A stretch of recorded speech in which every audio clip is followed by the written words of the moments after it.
I dare you. I mean, I will. No. It's delicious. Dare me to drink lard. I mean, come on. That is like the easiest dare ever.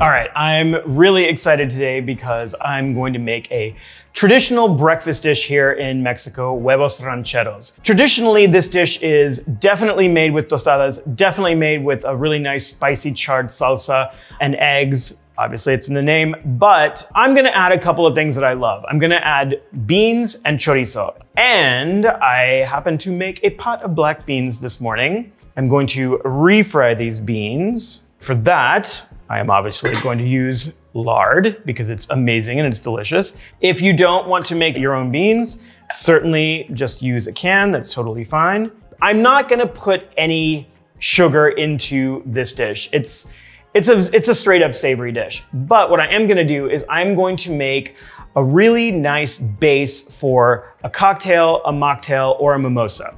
And for that, I'm using Jamaica or hibiscus flowers. They're really bright and tangy, and they're beautiful, beautiful red color, and like they make the most amazing tea, and that's where the sugar is gonna be. And as always, if you like this recipe, if you like me, if you like the series, make sure you hit like and subscribe, and you will be notified as soon as there's another Sweet Heat episode.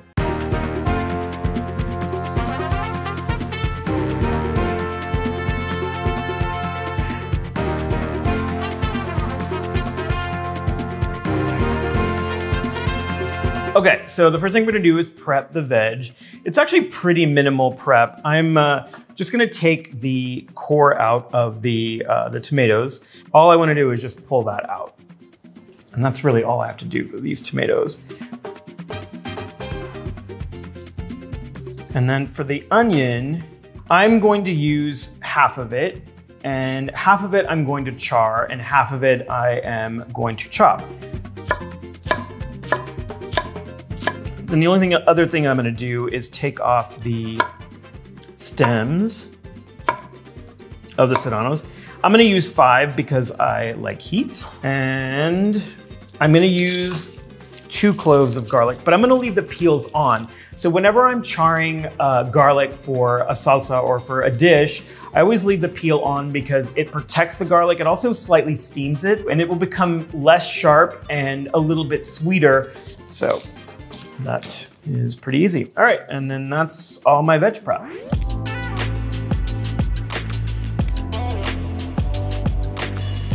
All right, so I'm gonna use the comal. Okay, so in the recipe I wrote, I don't know why I feel like I need to show you this, but in the recipe I called for a large skillet. But because I wanna show you how to make tostadas, I pulled out my comal, which is like really big, so I have a lot of real estate. I can char the vegetables and make the tostadas at the same time. One thing though, I like to put a piece of foil over the comal or also the skillet, because what ends up happening when you char tomatoes is they stick to the bottom of the pan, and it's really hard to clean. And so to avoid that, all you have to do is just get a piece of foil, put it down, and then the tomatoes can stick to the foil, they're not gonna stick to your pan. It's a lot easier. All right, so I'm gonna put this on high. I'm just gonna throw everything down, and they can be close together. This process takes a little while. You need to wait and let the pan heat up, but I want everything to get nice and charred. Basically, the process for the tostadas, you wanna go a little bit slowly, so I'm gonna just put them on the outer edge, so they're not gonna get like intense direct heat. I just want them to slowly dehydrate, and as they dehydrate and the water evaporates, they're gonna crisp up. And then once most of the water is gone, they'll actually start to toast. I am a big fan of the fried tortilla. That's how my mom made them when I grew up. What I have found is it's actually a really good way to take a really subpar or shitty corn tortilla and actually make it have flavor. And it's a really easy process. It's basically a cup of oil in a small skillet. I will do some as well, but I just want to show you the 2 different ways. I'm gonna pull these off. The garlic is done, and the chiles are also done, so I'm gonna pull those. The tomatoes are gonna take a little bit longer, and that That looks good. We've got nice charring on the onion. And you can see what's happening to the foil. This would be happening on your skillet if you didn't have the foil.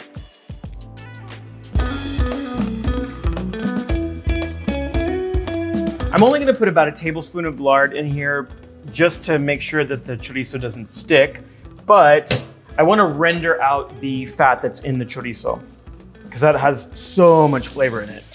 And I'm gonna just break it up a little bit with my fingers. When I first got to Mazatlan and I was by myself and I didn't know anybody and you know the world was like scary, I would go to the mercado, I would buy eggs, chorizo, and I would make tortillas and salsa. And I would like just comfort myself with like a really enormous breakfast of chorizo, eggs, and salsa verde. Okay. So this is cooked. Okay, so now we're going to cook the onions. So the other piece of the onion that I chopped, I'm gonna put this in here. And now we've got like the really delicious oil for the chorizo. We have the lard, now we have the onions. So all of those flavors are gonna like kind of blend. And then this is what we're going to refry the beans in. My onions are ready. So you can use two 15-ounce cans of beans, or in this case, I am using an equivalent amount of fresh beans with the liquid. And now it's very hot and it's gonna splatter, so you have to stand back. Just pour them directly into the center of the pan and just kind of go for it. And it'll cool the pan off and they won't splatter as much. And you'll see this intense bubbling. And that's exactly what you wanna see. And then I'm gonna just start mashing. There's still quite a bit of liquid in there. I'm gonna let the liquid evaporate, but I will start the mashing process.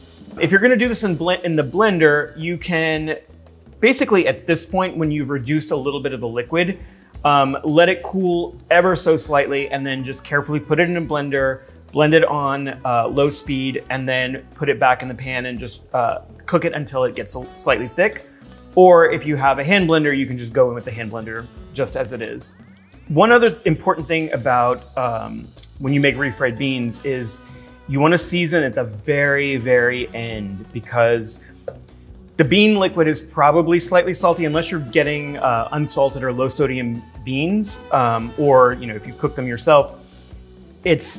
If you reduce the liquid, there might be a lot of salt in it and they might actually like read a little salty. So you always want to make sure that you wait until the very end to season if it needs it. And so this is about the thickness that you want. It's kind of like a sour cream situation, but it will thicken as it sits. So I'm gonna taste and make sure we're good.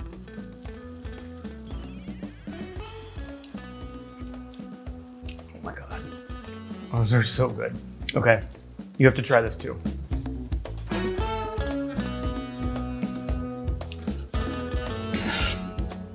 Wow. I am convinced that the older you get, the better your beans get. My grandfather died when he was 95. That man made amazing beans. They were really good towards the end. Like, I don't know, my dad, I don't really remember my dad's beans when I was growing up, but then all of a sudden, like, he got old and retired and then his beans were amazing. So I'm getting there. They're pretty good. All right, I'm gonna trim the root end off the onion because I don't wanna blend that. I was just using that to hold everything together. And I'm gonna peel the paper off the garlic. All right. This is just super easy because literally the whole thing just goes straight into the blender. All right, so start really slow. And actually, I'm not gonna go past this. This is low on my blender, and that's exactly as fast as I want it to go.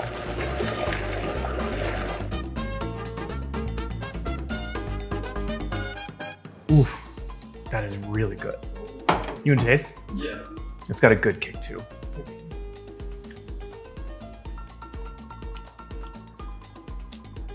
Wow.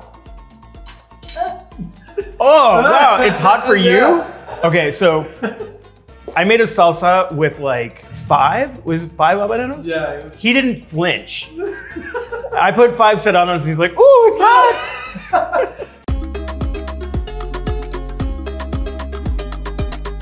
Now we're gonna make the tostadas. All it requires is like a little skillet. I usually heat it up to about 350 degrees, and the way to check that, I just stick the tip of the tortilla in there. And if it starts to bubble, that means it's hot enough.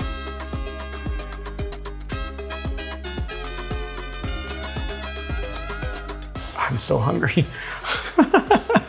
I want to eat a tostada. It's my show. Do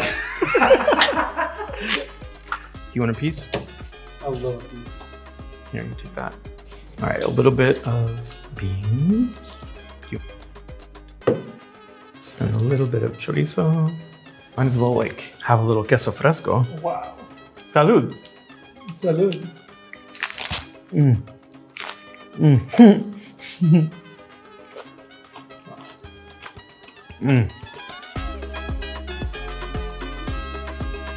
Okay, so that's about 2 cups of water, 1 cup of hibiscus flowers, 1 star anise, and 1 cup of sugar. And this is going to be your syrupy Jamaica base for all of the drinks. So I'm gonna bring this to a boil, and then I'm gonna reduce the heat down, cover it, and let it simmer for about 10 minutes. And then take it off heat, let it sit for 30 just to get all those nice flavors infused. It'll be really, really delicious. All right, so I'm putting the rest of my lard into the pan. It's 2 tablespoons. And I wanna get this smoking hot. I also need to get my eggs. I like fried eggs that are really crispy and hard fried on the outside, or on the outer edge, and then I want a runny yolk. I want it to be sunny, I want it to be beautiful, and I want it to like run everywhere. So that's the egg I'm gonna make you.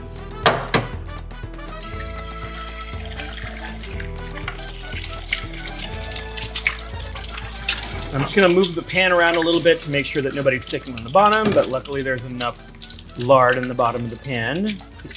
All right, now this guy is ready. Easy peasy. All right, you're ready.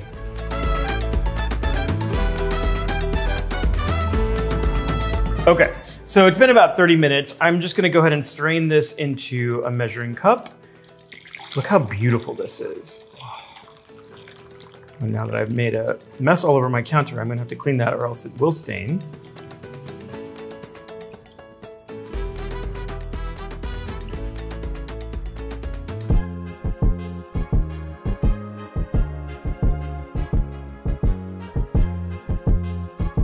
So I'm just like standing here kind of in awe of all of this. I'm like totally in overload. I'm really super hungry and I'm really excited.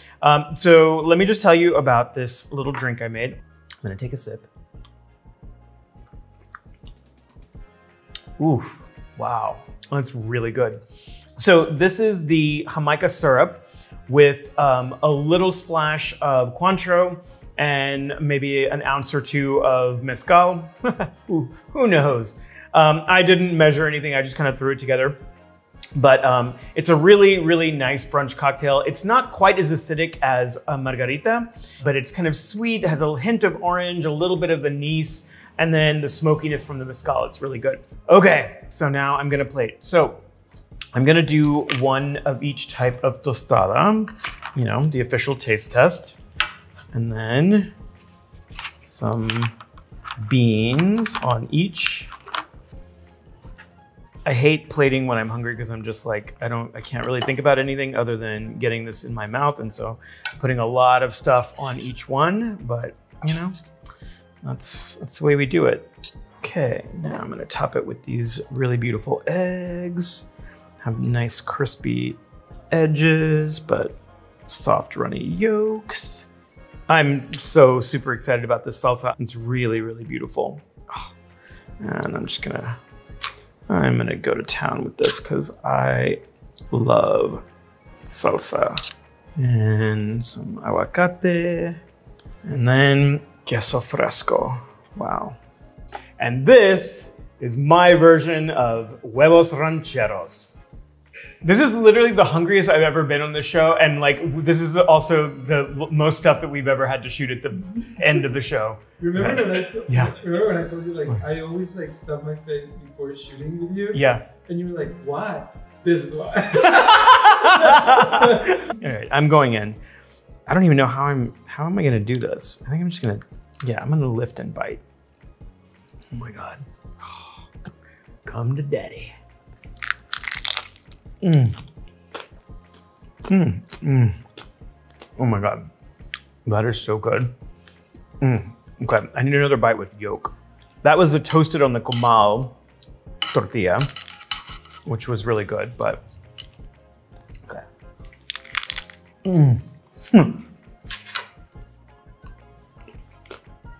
Now I've got egg yolk all over my mustache.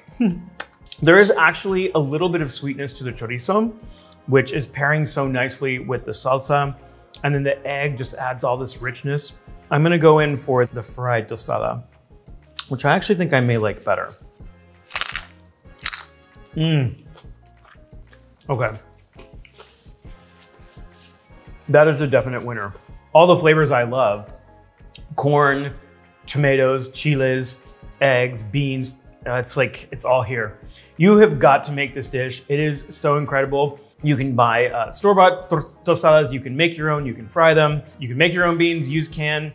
Just make this dish. And remember to like and subscribe if you like this dish, if you like this recipe and you like me and you want to know when there is a new Sweet Heat episode. And don't forget to tag us in social whenever you decide to make this dish. And I will see you next time. And I'm going to eat the rest of this right now.